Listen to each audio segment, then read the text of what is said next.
നമ്മുടെ കേരളത്തിൽ കുറെ സൂപ്പർ ഹീറോസ് വന്നിരിക്കുന്നു. അവരിവിടെ എന്തൊക്കെയാ ചെയ്തുകൊണ്ടിരിക്കുന്നത് നമുക്കൊന്ന് നോക്കാം. വരൂ എൻ്റെ കൂടെ. ഞാനിപ്പോൾ കണ്ണൂർ കാസർഗോഡ് റൂട്ടിൽ ഒരു ട്രാവൽ സർവീസ് നടത്തുന്നുണ്ട്. കണ്ണൂരിൽ നിന്ന് കാസർഗോട്ടേക്ക് എത്താൻ എനിക്ക് 5 മിനിറ്റ് മതി. ഇവിടെ വന്നതിന് ശേഷം മീൻ പിടിക്കലാണ് എൻ്റെ ജോലി.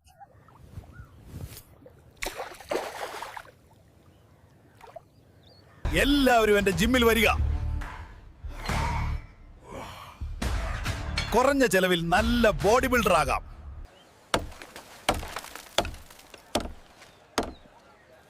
ഇതൊരു സൂപ്പർ സ്ട്രക്ചർ ആകേണ്ടതുകൊണ്ടാണ് തോറ് കെട്ടുന്നത്. ഞാൻ തന്നെ സ്വന്തമായി വൈദ്യുതി ഉൽപ്പാദിപ്പിച്ചു.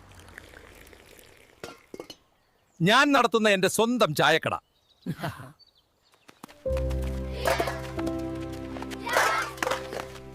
PT time is not a break. It's war training. എല്ലാ അവന്മാരും ഇവിടെ ഉണ്ട്. നാട് വിടുന്നതാ നല്ലത്. വല്ല അമേരിക്കയിലും പോയാലോ? ശക്തിമാൻ ഇപ്പൊ എന്താക്കണോ എന്തോ.